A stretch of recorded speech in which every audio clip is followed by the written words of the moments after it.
We are truly honored to host members of various Native American tribes who will share their beautiful culture and traditions with us tonight. While this event is scheduled annually with the Ute tribe, due to unforeseen circumstances, they had to cancel this weekend, and Steve stepped in with heroic efforts, reaching out quickly to his networks to pull this event together. We are so grateful to Steve and everyone who came together on short notice to travel here today to help make events possible. In addition to tonight's performances, they will present 2 more at Soda Creek Elementary tomorrow. Various schools will be coming in from around the county to Soda Creek to attend. The Tread of Pioneers Museum collects, preserves, shares, and celebrates the rich history and heritage of Steamboat Springs in Routt County. We strive to tell the story of our heritage through the voices and perspectives of the people who lived it.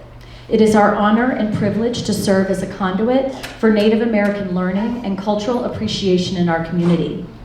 The Ute Indians were the original inhabitants of the Yampa Valley.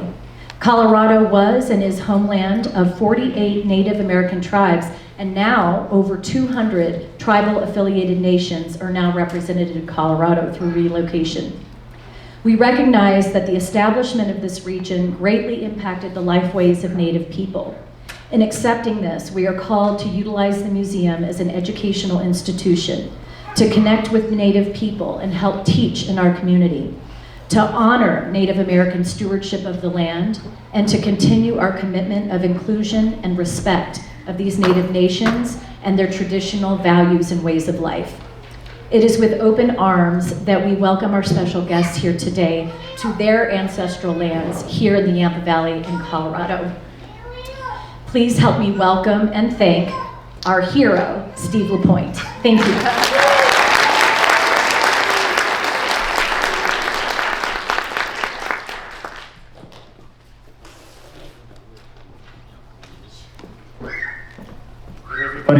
Thank you very much. And again, I want to thank all of you. And as more people trickle in, we'll delay just a couple more minutes. So oftentimes I get asked about the singing of the drum.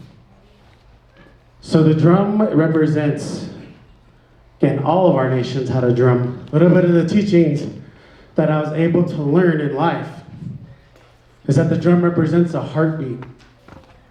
So we often call the drum chanchega and lakota, which means a heartbeat. It's where the spirit is kept. In order for a lead singer to be a drum keeper, he has to learn generational songs that are passed down. I've been fortunate enough to be around Powwow country to learn many songs that were created. One story that was given to me by Kelly Grant. Kelly Grant is of the Umaha Nation. The creator of the modern powwow is that nation, the Umaha. The Umaha started powwow dancing. The oldest recorded one is about 250 years ago. Still alive in Macy, Nebraska today. Our modern dance was given to the Lakota Oyate, or the Lakota Nation. When the Umaha Ampanka tried to fight the Lakota, they were tasked by capturing Crazy Horse. Every time they got near him, his horse would scare their horses and they would run. Out of that honor and respect for him, they created 4 songs talking about the war deeds of Crazy Horse. Today, one survives. Kelly Grant and his drum group sang it for our young men, and I was able to record that particular song. It is those generational songs that have wisdom and teaching that we share to you all. So oftentimes we have modern contemporary songs being created every winter and every new powwow season. As the moon of the hardest snow erodes away and we welcome the thunder beings to what we call spring, we bring out these new songs that are inspired from things that we've seen in the previous year. All of our powwow seamstresses work very hard to create new regalia. We call it regalia, not costumes or outfits.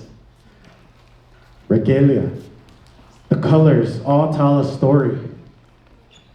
And it's through those generational teachings that ever change every year into what we call the modern intertribal powwow. That is why when we do these dances, I call it the art of the powwow.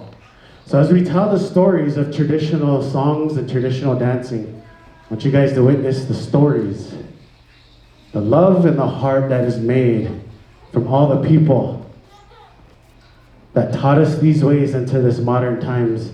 And we teach our young ones to carry on the heartbeat. Without the drum, there would be no dancers. There'd be no powwows. Without the drum and singers, there would be no dances. So today, I brought my good brother, Matt Steele, from Denver All Nations. His grandfather lives in Cedar City, Utah. Denver All Nations was formed in 1960. Again, birthed out of the Indian Relocation Program and Act, where our people were asked to come and be part of modern America society. My grandfather served 3 tours of duty in Vietnam, one in the 101st Airborne, and then he joined the Navy and did 2 years additionally. It is from that he had learned computers and took the relocation program to come to Denver. He worked for Martin Marietta, which is now Lockheed Martin. They moved to St. Louis, Missouri, so my mom got to travel as a young girl to these other cities.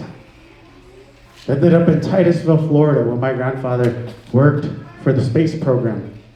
He worked on the space station. I must skip a few generations because I'm not that smart. But that's a little bit more about the story of the journey. And as we continue, and again, as my dancers and singers prepare, what we want to do is showcase a grand entry. So as soon as everyone is ready, we're going to showcase that. So a lot of times when we think of powwow, you hear the story that Buffalo Bill created the powwow. But again, the Omaha Nation, as they were chasing Crazy Horse, when we made peace with them, they gave us 7 bustles and 7 peshas. We call wapesha, which is the roach of porcupine hair. It is that created the Lakota powwow. Again, that is a Lakota version. Many other tribes have historical dances that they've done. The Pueblos of Taos have done many dances and can be traced back to the 13th century, where today the Taos Pueblo people still wear war bonnets, and they showcase the Comanche dance that harkens back to 500 years ago. In their plazas, they have a grand entry to bring the spirits in and ask Creator to bless all of us in a good way. And so as we move through this history, that is a little bit of the basis. What we have now is, again, the ever-changing art and the modern showcase. And Matt Steele, come over here, brother. We're gonna do a grand entry song for all of our dancers. And again, ladies and gentlemen, this is the art of the powwow.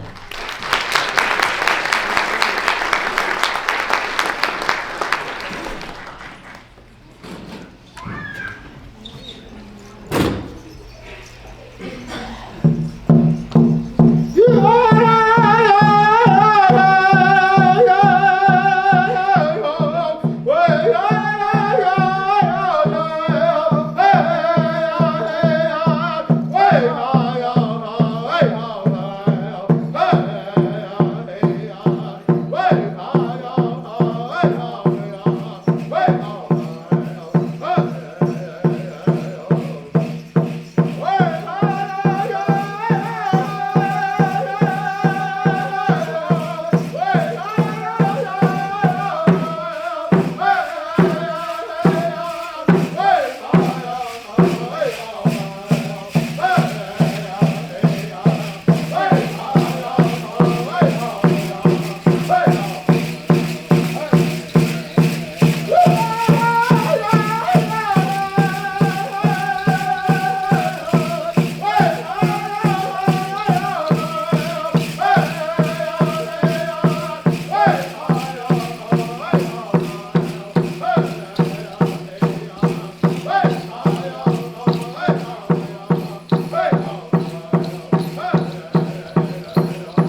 ladies and gentlemen, that is our grand entry.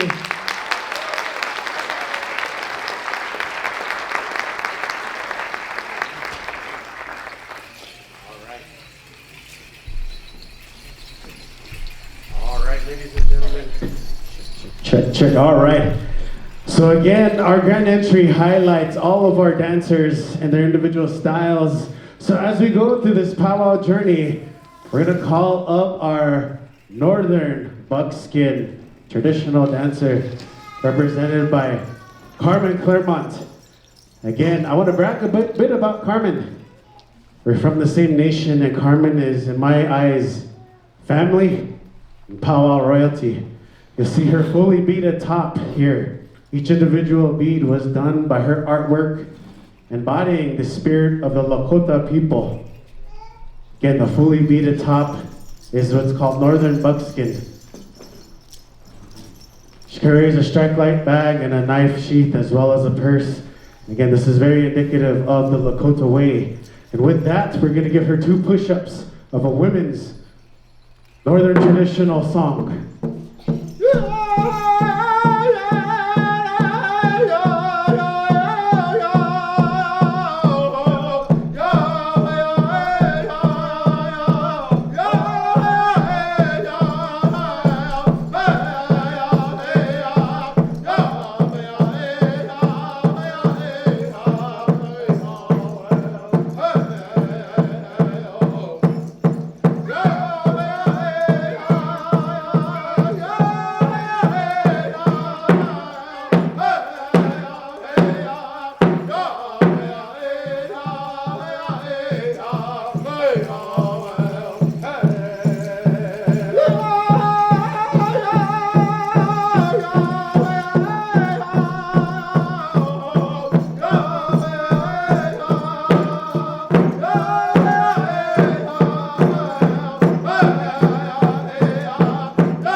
Ladies and gentlemen, that is the women's northern buckskin style. One of our oldest Lakota styles. The women stay stationary outside of the circle, and the story is seen in the way her fringe moves. You're not allowed to use your arms to make a move, and again, it is the subtleness of the story. Our next style will be our women's Ojibwe. On our Anishinaabe dress here. So this dance comes to us from the Great Lakes region. And with her, okay, Wasea is gonna dance with her mom here. So Wasea is fashioned what's called a scrub style from the Meskwaki Nation. The Meskwaki Nation is one of our unconquered nations in Indian country. So Early Dawn is actually Anishinaabe and Meskwaki. The Meskwaki people ran from the cavalry into modern-day Tama, Iowa region. It is there the state pressured the United States government to deal with them as an Indian problem. The Meskwaki Nation then sued the state of Iowa and reached a settlement. They're one of the few tribes that doesn't have a reservation. World War I, they sent 10 men into combat, which represented 10% of the Meskwaki tribe. The Meskwaki tribe then became a telephone code talker regiment through World War I and World War II. So Wasea is going to dance what's called the scrub style. And Early Dawn, on her grandfather's side, comes from the Anishinaabe people.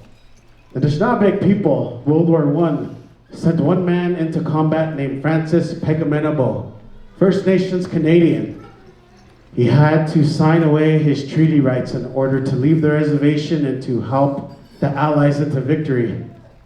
World War I, he is credited with over 298 sniper kills. And when he came home to First Nations Canada, he was treated as a second-class citizen. He was not honored when the regiment came back home. He went back home to his people where we honored him The women sang, the men sang. As Early Dawn does, the strap dress style hasn't been done. About over 150 years, she brought this style back. There's a big powwow that just happened this weekend called Manato Abe, which had this particular dress as the showcase for that powwow. The other Anishinaabe dancers, working off a historical text, some had no living memory of this dress and the story. Had to result with asking elders to do more research and bringing back this particular style.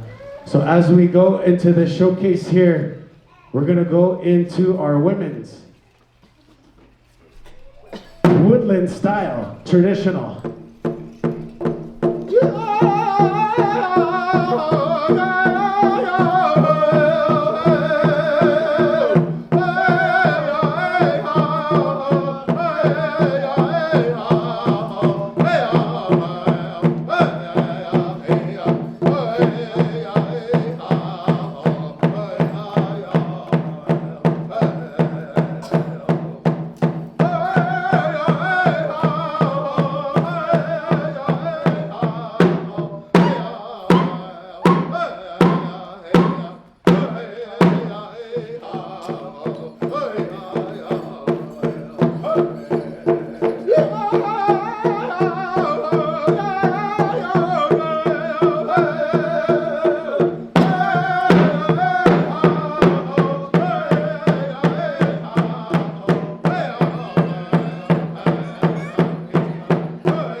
Traditional of the Great Lakes region and the woodland styles.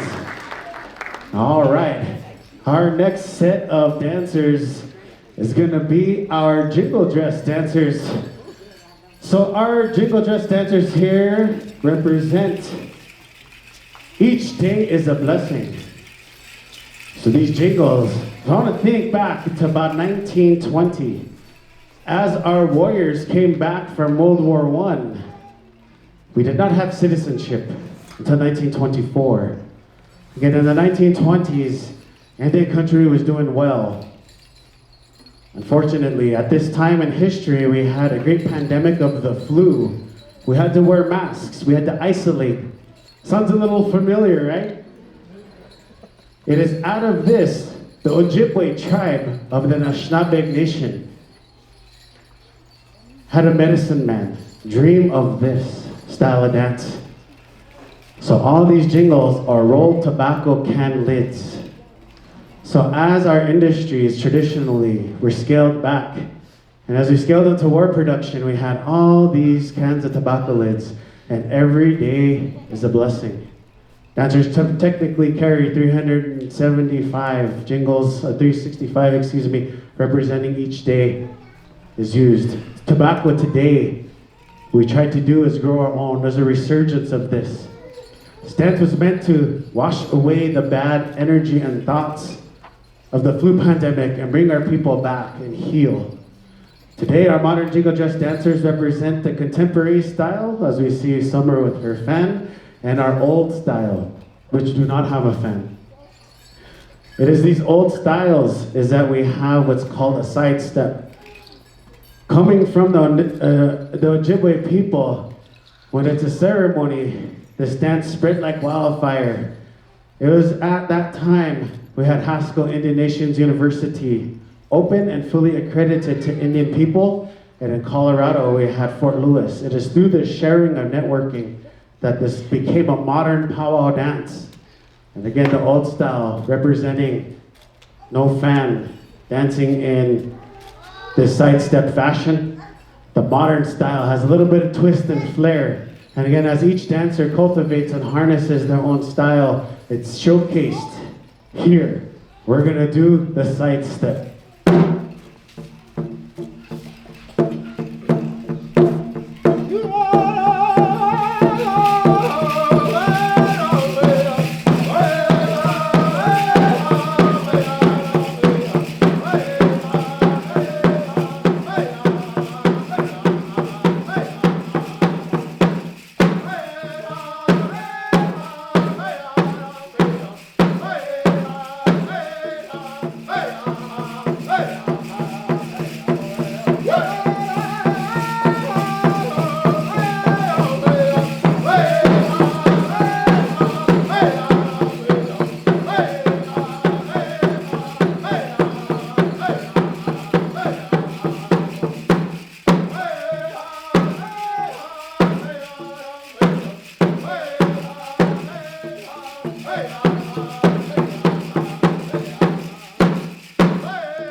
Our next style is one of our newest styles, which is our women's fancy shawl.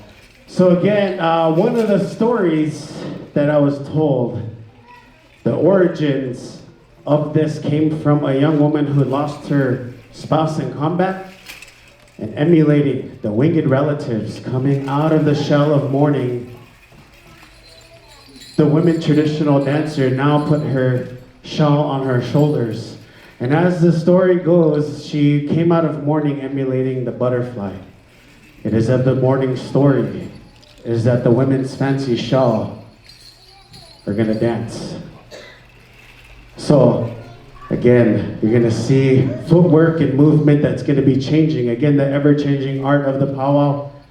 The dance was created, again, in the early 40s and into the 50s. And Carmen was one of the first ones bringing it back to our tribe. And as this is one of our contemporary styles, we see many beautiful ladies creating their own fancy steps and their own shawl work. And in the modern contest powwows, they're judged by their timing, their regalia, and knowledge of the song. So as a powwow dancer, you have to know every song in your category, the new ones that come out, again, as contemporary singers, and the generational songs. And with that, the women's fancy shawl.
Women's fancy shawl, ladies and gentlemen. Our next set of dancers we're going to be calling out is our men's traditional. So our two young men, Kiki and Mato, are going to do what's called a sneak up.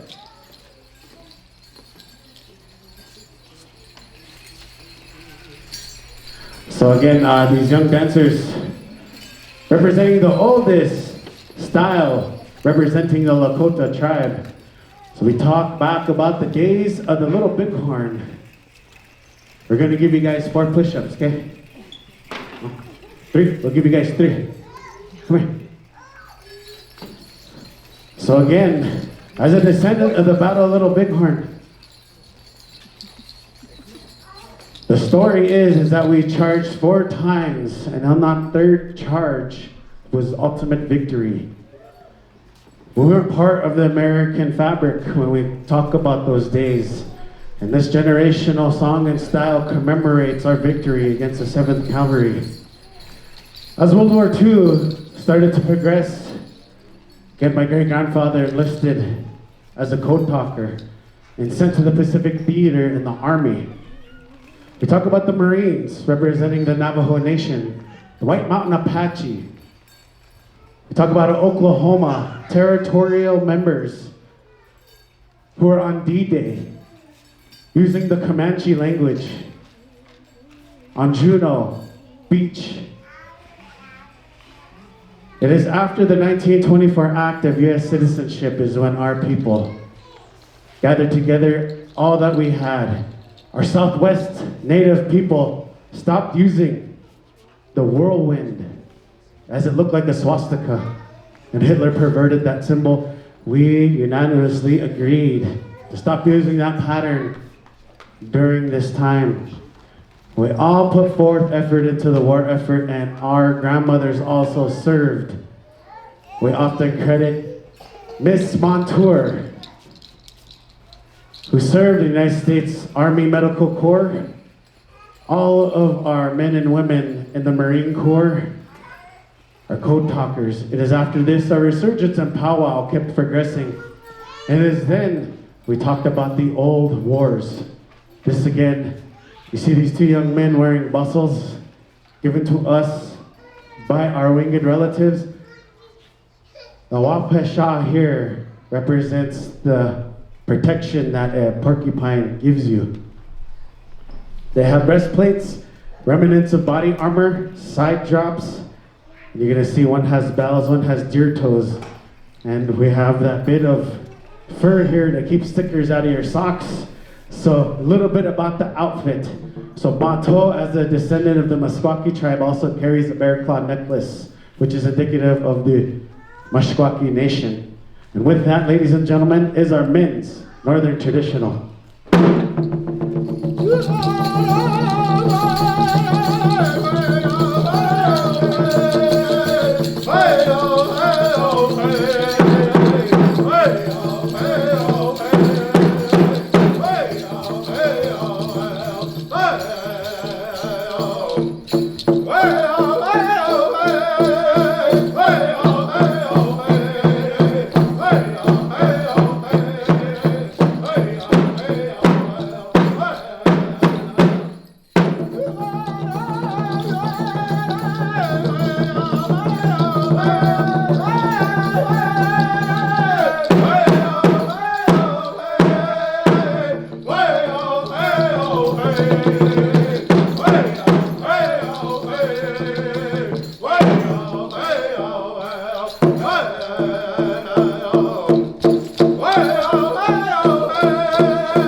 The storytelling,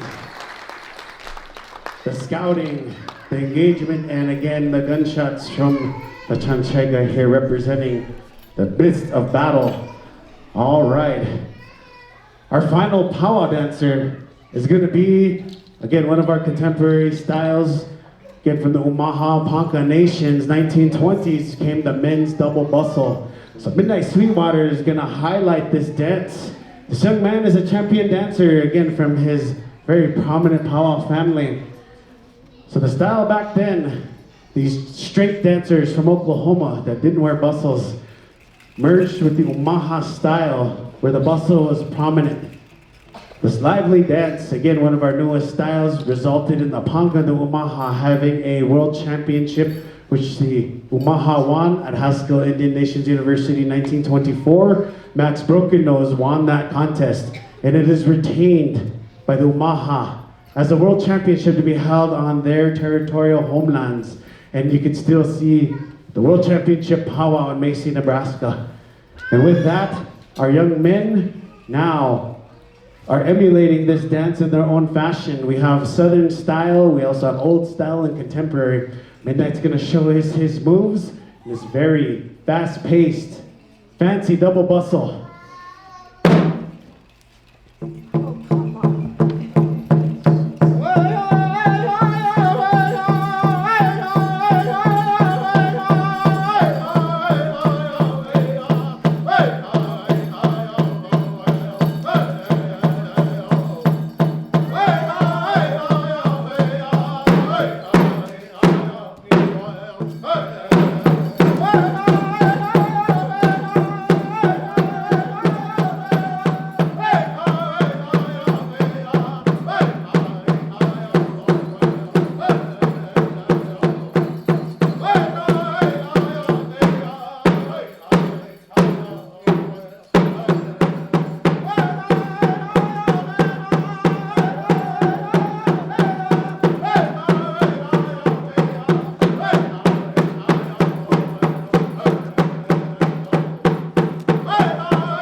Our last dance that we have for you is going to be the Hoop Dance by Miss Elvira Sweetwater.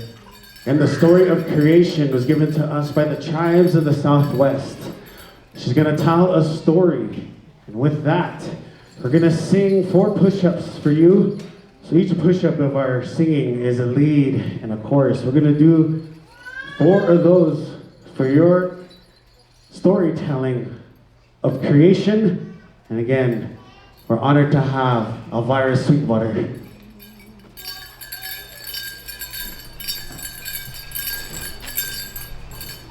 So every powwow singer has to remember at least 200 songs by memory. Back in the day, we had VHS tapes, we taped powwows, we had 8 tracks, and we also had modern digital recordings. And it is because of the internet age, it allows us to really remember songs, we borrow them and honor the original keepers. So with that, again, as we dig through the archives, different nations.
Ladies and gentlemen, Elvira Sweetwater.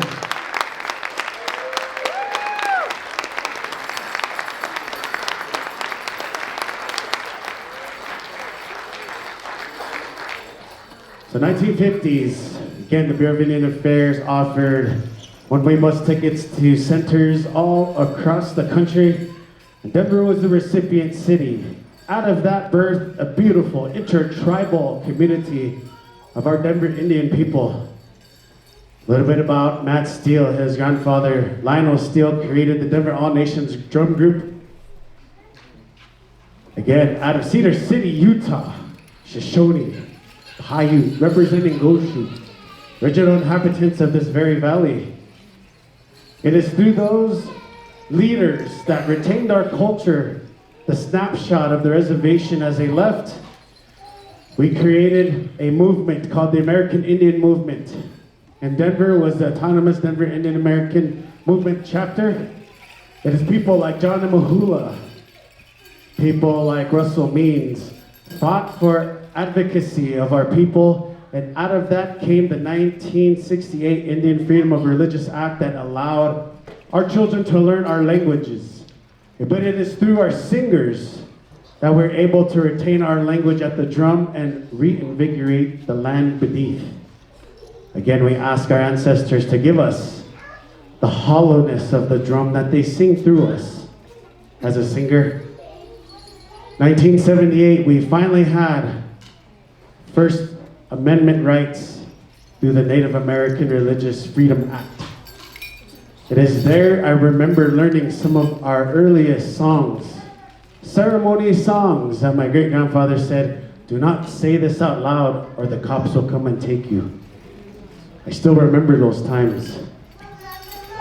And as I moved back to Denver, back and forth from my home reservation here, it is that what we created in Denver and in the Colorado community, again, the crossroads of Indian country. We have beautiful northern and southern style dancers representing over 250 nations. We have one of the most highly educated powwow people in the whole United States coming here for education, as Colorado recognizes the 48 tribes, including the Cheyenne, Arapaho, Lakota, the Kiowa. Cherokees had a relocation center here in the early 1800s as well. Caddo Nations, and again, the Pueblos, where we traded at the town of Pueblo. It was bigger than Taos at one point. We have now the recognized 48 tribes have in-state tuition. We have a transient population of military personnel representing approximately 20% of the United States Armed Forces, and out of that, 2007, Micheline Bigman, First Sergeant, created the Women Warriors Color Guard. And then later on, the Sister Nations Color Guard joined their ranks as they fought the war in Afghanistan.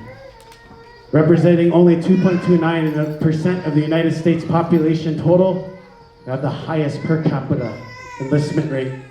My grandfather was one of 68,000 members of the United States Armed Forces during Vietnam.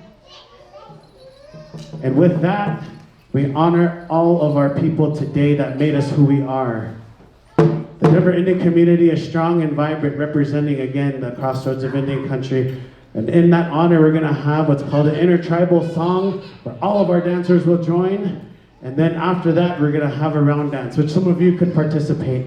And we'll conclude for the night. But I've hoped you guys enjoyed what you've learned so far. And with that, the modern intertribal.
Good job, dancers.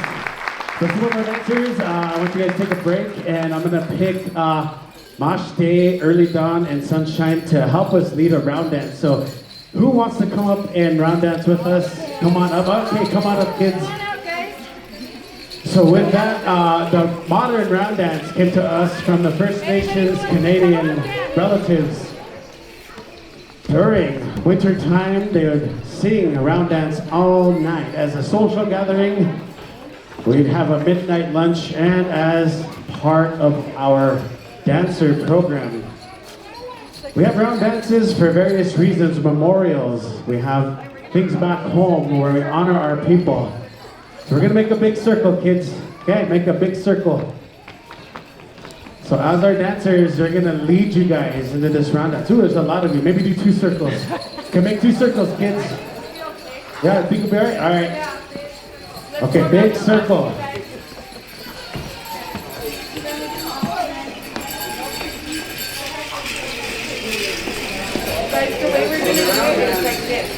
So the round dance again. As we dance, we always dance clockwise. In honor of how things are done, the ever-evolving, changing ways of our lives and the spin of the earth, we never stop moving. We always, keep coming guys, come on, don't be scared. So some of the stories from some of our relatives, go ahead, sneak in. Again, in honor of people. So you guys can go inside the circle if you'd like. Make it smaller if you'd like, all right. So with that, we're gonna do what's called a round dance, where anybody can participate. Feel the spirit of the drum and honoring all those and remembering the passion of today.